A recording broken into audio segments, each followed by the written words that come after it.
Good morning, ladies and gentlemen. My name is Natty. I am studying in Mathayom 6/3 at Pibun Mangsahan School, and today I would like to tell you a story about Little Red Riding Hood. Let's enjoy the show.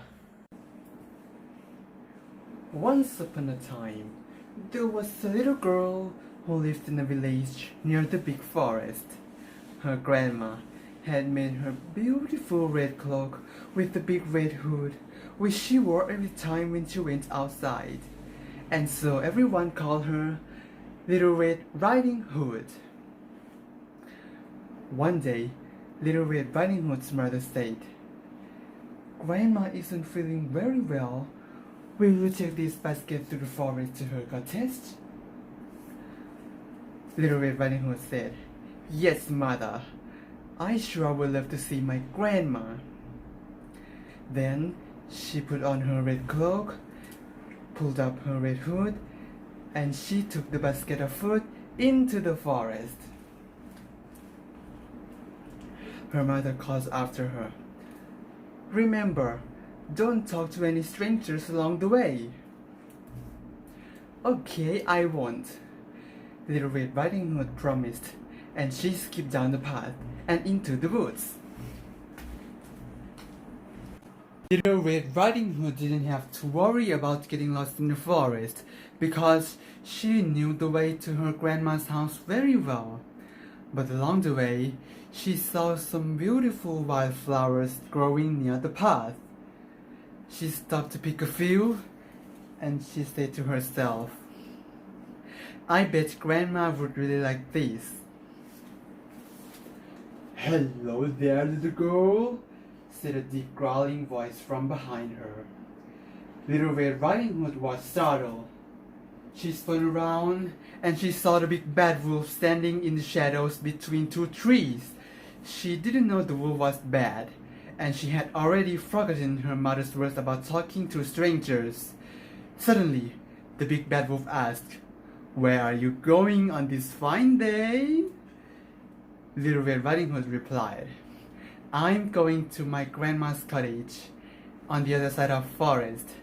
She isn't feeling very well, so I'm bringing her this basket of food and these flowers." "What a sweet girl you are," said the big bad wolf. He smiled and showed off his mouthful of sharp teeth. He was quite hungry, but he wasn't interested in the basket of food.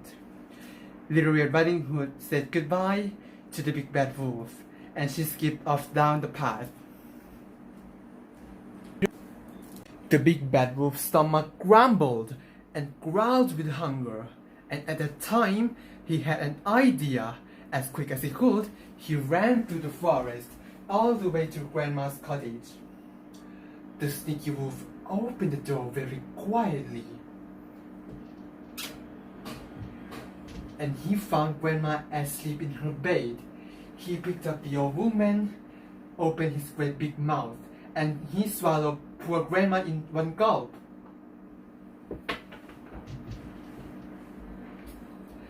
Then the big bad wolf climbed into the bed and pulled the blanket up to his chin, and he put Grandma's glasses and her nightcap, and he waited for the girl to arrive with her flowers and her basket of food. When Little Red Riding Hood arrived at the cottage, she opened the door quietly and found Grandma lying in bed. She said, "Hi, Grandma. Mother told me you weren't feeling well, so I brought you food and some flowers. Do you like them?" The big bad wolf replied to her with his fake grandma voice, "What a sweet girl you are. Come closer." Little Red Riding Hood took a step closer. She noticed that something looked different from Grandma.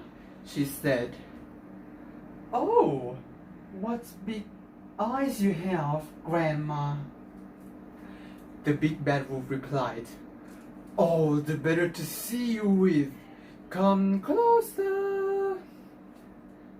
Little Red Riding Hood took another step closer to the bed, and she said, "Ew! What big ears you have, Grandma!" The big bad wolf replied, "All the better to hear you with. Come closer." Little Red Riding Hood took one more step closer, and she said, "Oh my God, what big teeth you have!" The big bad wolf replied, "All the better to eat you with." The big bad wolf growled. He jumped out of his bed, and he opened his great big mouth. Little Red Riding Hood shrieked and tried to run, but the hungry wolf grabbed her up and swallowed Little Red Riding Hood in just one gulp.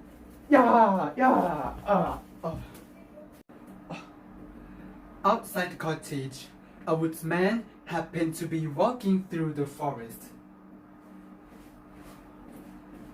When he heard Little Red Riding Hood's shriek of surprise, he hurried inside to see the wolf with his round belly.